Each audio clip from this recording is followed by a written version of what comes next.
Você gosta de dinheiro? Bom, se disser que não gosta, tá mentindo, tá?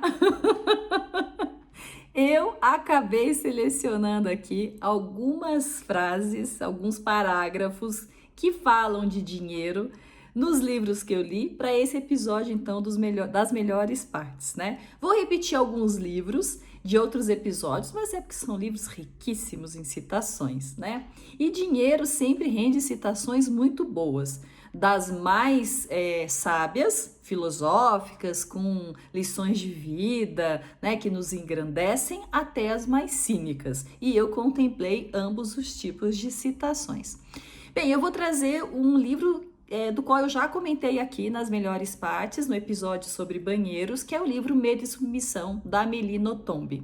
Esse livro ele foi traduzido pelo Clovis Marques e foi publicado pela Record em 2001. Depois eu vou trazer um livro do Ernest Hemingway, né? Todos vocês conhecem, e esse livro é um dos maiores livros dele, que se chama O Sol Também Se Levanta, na tradução da Berenice Xavier, publicado então pela Abril Cultural. A edição que eu tenho é de 1975. É antiga assim porque é uma edição que eu comprei em sebo.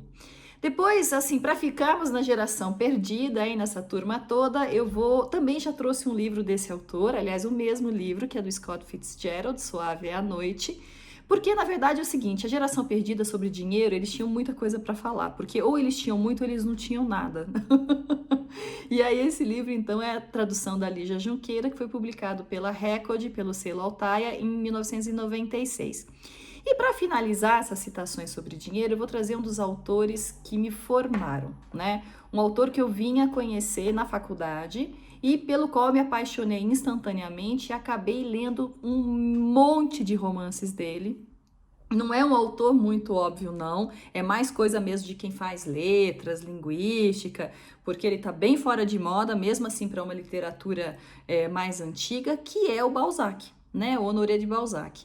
Então, assim, eu comecei a ler o Balzac por Ilusões Perdidas, que fala a história do Lucien de Rubempré, e a gente fica apaixonada por aquela história, e depois eu fui comprando nos sebos romances do Balzac, e até que finalmente eu ganhei de presente do meu marido as obras completas, né?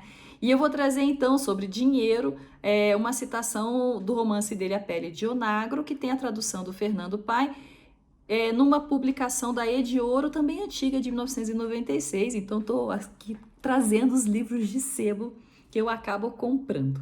Bom, vamos começar então a citação de dinheiro com esse romance da Amélie Nothomb chamado Medo e Submissão. Já expliquei no episódio sobre Banheiro, que é um romance em que ela narra a experiência de uma estrangeira, de uma francesa, trabalhando numa multinacional do Japão e brincando com os seus chefes de quem que sai primeiro, né? Será que eles me mandam embora? Ou será que eu aguento? Ou eles é que não vão aguentar?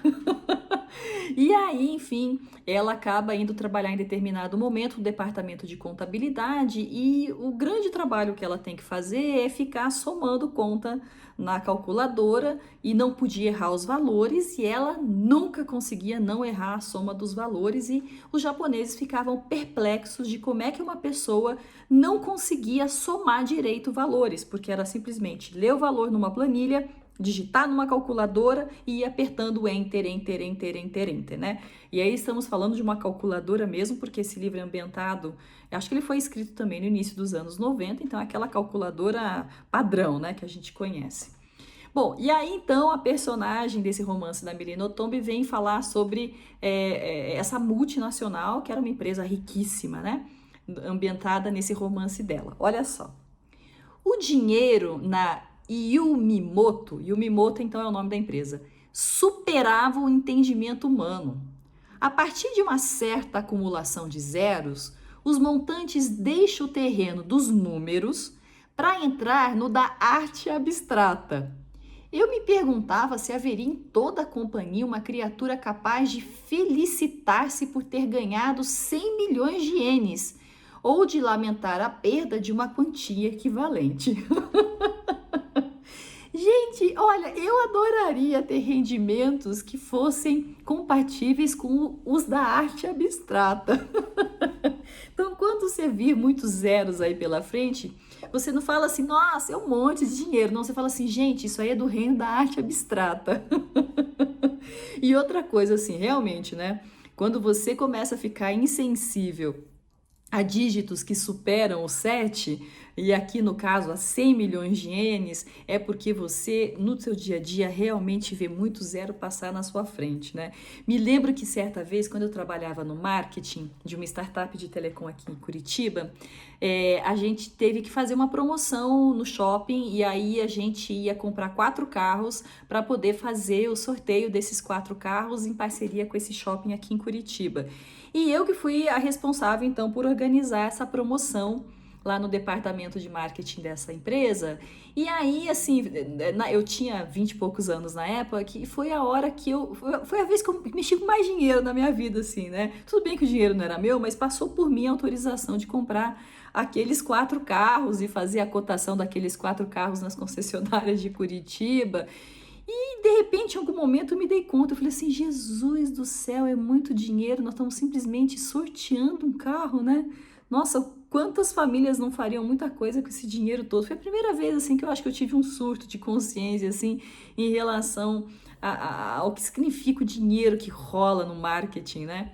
E, enfim, não era ainda um dinheiro compatível com a arte abstrata, mas a minha experiência já foi mais ou menos próxima aí, né? E aí nós vamos passar então agora para uma citação desse livro O Sol Também Se Levanta, do Ernest Hemingway. E o Ernest Hemingway, ele ficou famoso por fazer personagens muito embrutecidos pela vida assim, e que tinham uma visão sobre a vida um pouco cínica, mas um pouco pragmática também. E nesse livro O Sol Se Levanta, isso é muito presente. O personagem passa por algumas experiências e também se desloca entre algumas cidades. E aí sempre aquela fixação com relação às suas próprias ambições pessoais e profissionais. E aí, em determinado momento, sugerem que ele gaste um dinheiro comprando, sei lá, alguma antiguidade ou comprando algum artefato, assim, de alguma das cidades aonde ele estava visitando, tal. Enfim, e aí estamos falando de personagens que bebiam homericamente, ou então a gente tem que, assim, refazer esse termo e dizer bebiam Hemingwaymente, né? Hemingwaymente. E aí o personagem vira e fala o seguinte: escute, querida, eu emprego melhor o meu dinheiro num conhaque antigo do que em qualquer outra antiguidade. E aí, no que você emprega melhor o seu dinheiro do que em qualquer quinquilharia?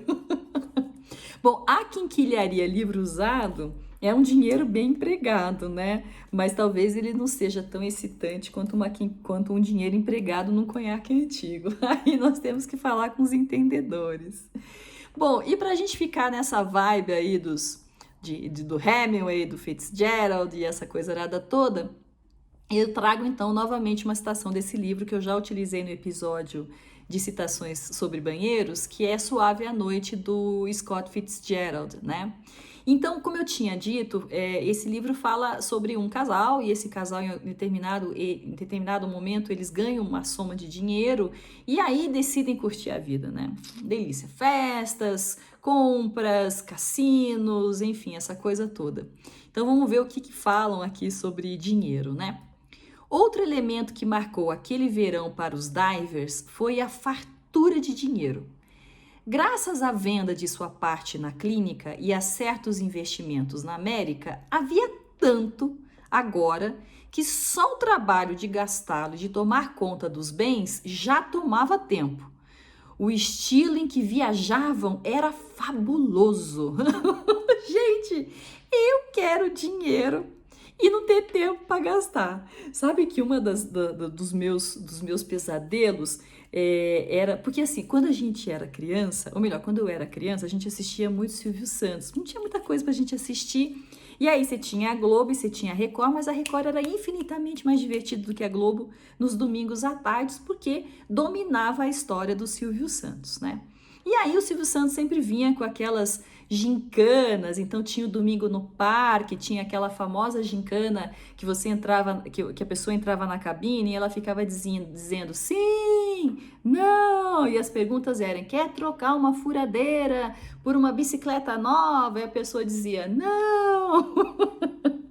Então, uma das coisas que rolava era assim, de você ganhar uma soma muito grande, você entrar no mercado e você ter que gastar todo aquele dinheiro em 1 minuto. Então, se você não conseguisse gastar todo aquele dinheiro em 1 minuto, você não levava nada. Ou você conseguia gastar tudo, ou você não conseguia gastar nada. E aí, então, eu era criança, eu ficava sonhando com as hipóteses, né? Nossa, e se eu entrasse numa loja de brinquedo? E se eu entrasse num shopping? E se eu, apesar que shopping foi acontecer bem depois, e se eu entrasse, sei lá, num supermercado, será que eu ia conseguir gastar todo o dinheiro que eu ganhasse, né? E eu me lembrei muito dessa situação quando eu vi essa passagem do livro do Scott Fitzgerald, porque é justamente isso, né? Quando você tem muito dinheiro, mas nunca aconteceu isso comigo, mas quando você tem muito dinheiro, você não sabe nem como é que você gasta, né? E aí até dá trabalho até gastar, né? E outra coisa, eu quero viajar no estilo que seja fabuloso. Nesse caso aqui, eu fico sempre pensando assim no Expresso Oriente, né? Que seria alguma coisa fabulosa para aquela época, né? Então, com muitas malas, muitos serviçais, eu não consigo imaginar o que seja viajar no estilo fabuloso naquela época. Hoje em dia eu só consigo pensar assim, que viajar no estilo fabuloso deve ser mais ou menos você viajar na primeira classe da Emirates. Bom, e aí vamos pegar esse livro A Pele de Onagro, do Balzac, que é um romance bastante interessante e que conversa um pouco com aquele livro do Oscar Wilde, que também é outro autor que eu li bastante, que é O Retrato de Dorian Gray. O que acontece é o seguinte, o Retrato de Dorian Gray, só para contextualizar, era um quadro e esse quadro absorvia todo o envelhecimento, o adoecimento, a feiura do seu dono, e o dono sempre permanecia jovem, aquela coisa toda. Bom, e a pele de onagro era uma pele que ela ia sempre, ela dava muito dinheiro para a pessoa que tinha ela. Eu não me lembro muito bem do romance, porque faz muitos anos que eu li. E aí essa pele ela ia diminuindo, e quando a pele diminuísse, então toda a fortuna ia acabar, e acho que a vida da pessoa também acabaria. E aí o que acontece é o seguinte, que o Balzac, ele foi um maravilhoso descritor da sociedade em que ele viveu, e ele é um exímio observador do comportamento humano, da alma humana, né? É um tipo de narrativa que hoje em dia as pessoas não gostam muito, porque é aquela narrativa do narrador onisciente. Aliás, não é que não gostam muito, a academia não gosta e a alta roda de literatura também não gosta, mas na verdade o narrador onisciente é aquele que vende milhares e milhares de livros e faz os best-sellers até hoje, tá? Então essa coisa de, morreu o narrador onisciente. Me lembro que uma vez eu fiz uma oficina literária na Biblioteca Municipal aqui de Curitiba, e não me lembro quem que era um desses autores. Esse autor que deu, eu não gostei muito dele, por isso é que eu acho que eu fiquei meio com ranço dessa coisa que ele falou. E foi um dos poucos, porque eu devo ter feito assim umas 15 oficinas e eu gostei de todos, mas dele especificamente não gostei, também nem consigo me lembrar o nome dele, só consigo lembrar da cara dele. E aí ele dizia o seguinte, ninguém mais quer saber de narrador onisciente. Narrador onisciente morreu. E aí eu só me lembrava, assim, do sucesso que os livros do Harry Potter faziam. O sucesso que depois veio fazer a saga Crepúsculo, né? Mas, anyway. Então, o Balzac, ele tinha realmente essa visão pessimista sobre a humanidade, sobre as pessoas, e ele sempre se preocupou muito com a questão da ambição. Ele mesmo foi um homem muito ambicioso, né? E muito ambicioso e muito fixado no talento. Essa questão do talento, do gênio, é um tema constante na obra do Balzac e de alguns autores também da mesma época dele, e persistiu mais ou menos até o século XIX, né? 19 e início do 20. Bom, e aí então, como esse livro fala muito sobre a questão do dinheiro, ele tem uma citação bastante boa, né? E eu tenho certeza que você vai concordar com ela. E essa citação conversa com uma das... Ai, nossa, eu tô indo tão pra longe hoje, assim, eu tô revelando a minha idade, que eu só tô conseguindo lembrar das coisas velhas. Há muitos anos atrás, eu ainda era uma adolescente, nem tinha entrado na faculdade, eu encasquetei com marketing, né? Eu gostava dessa área. E aí eu me lembro que caiu na minha mão um livro que se chamava O Relatório Popcorn. E esse relatório Popcorn era de uma futuróloga, marqueteira, tá? Hoje o pessoal chama isso de Cool Hunter, né? Porque os nomes todos têm que ser repaginados e glamorizados. Então, antes era futuróloga ou então, assim, uma pessoa que estudava tendências, e hoje se chama Cool Hunter. E era feito Popcorn, e ela lançou, então, não me lembro se isso foi no final dos anos 80, comecinho dos anos 90, não me lembro muito bem. E lançou esse livro, e ela falava então sobre as macro tendências que surgiriam no século XXI. E uma dessas macro tendências era a autoindulgência. E a autoindulgência, como é que ela explicava isso? É o que nós entendemos hoje muito facilmente com essa onda da gourmetização, mas para a gente ver que a gourmetização ela não é uma coisa de agora, tá? Então, você tá numa pendura e aí os tempos estão difíceis e você não pode sair e comprar um super carro ou de repente fazer uma super viagem para fora do seu país. Então, o que você faz, né? Já que você não pode gastar uma soma fabulosa de dinheiro, você gasta uma soma fabulosa para uma coisa que é barata. Por exemplo, em vez de você comprar um colar de diamantes, você vai e compra uma carteira, sei lá, de couro. Em vez de você comer num super restaurante, você paga lá, sei lá, 25 conto no brigadeiro, né? Em vez de você comprar uma roupa maravilhosa, sei lá, de repente você vai e compra só um brinquinho, mas essas pequenas coisas você paga uma fortuna, mas que ainda cabe no seu orçamento. Então é a autoindulgência. E isso normalmente está associado ao comportamento de você se mimar. Ou porque os tempos estão difíceis, ou porque você está chateado. Ou então, uma coisa que é mais relevante hoje em dia, que é aquela coisa do tipo assim, aliás, o Pondé adora tirar sarro com isso, né? Eu mereço. Eu mereço. Eu mereço. E aí, então, a gente percebe, né, que essas escolhas que a gente faz com o nosso dinheiro, elas têm zero de racionalidade, mas é tipo assim, zero de racionalidade. E quer ver como é que o Balzac vai na ferida? Nunca nos falta dinheiro para os novos caprichos. Só discutimos os preços das coisas úteis ou necessárias. É ou não é? Você pichincha os seus caprichos? Nunca! A gente só pede desconto para aquilo que é útil ou necessário. Tudo aquilo que é inútil a gente compra porque a gente merece. Ai, é muito bom. Olha, o Balzac é um dos autores mais maravilhosos para a gente aprender sobre a alma humana. Eu li muito Balzac, adoro, adoro, adoro, adoro. Né? Assim, pena que eu não tenho mais tanto tempo para ficar lendo romance, mas em algum momento eu cato aquela minha coleção das obras completas dele e vou mergulhar lá dentro. Outro autor que eu também sou apaixonada e li tudo foi o Machado de Assis, né? Machado de Assis teve uma época, eu ainda não estava eu estava no colegial ainda, que eu saía lendo tudo do Machado de Assis, né?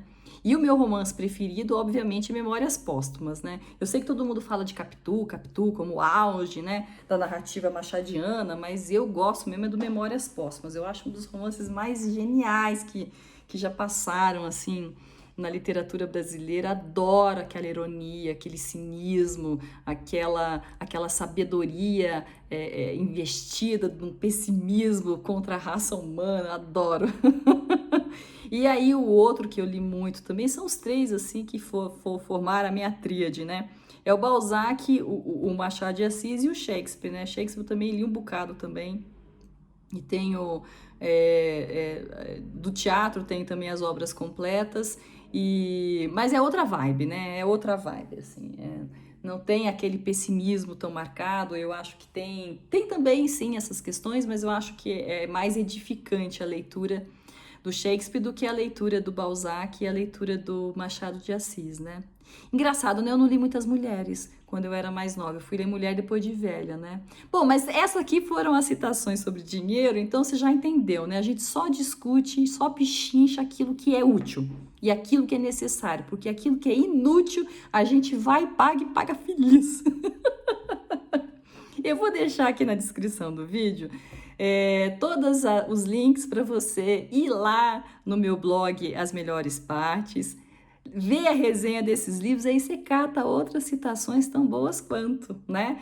E de repente você se anima, porque você já sabe, né? Bom mesmo é ler o livro inteiro. Tá joia? Um beijo e até a próxima.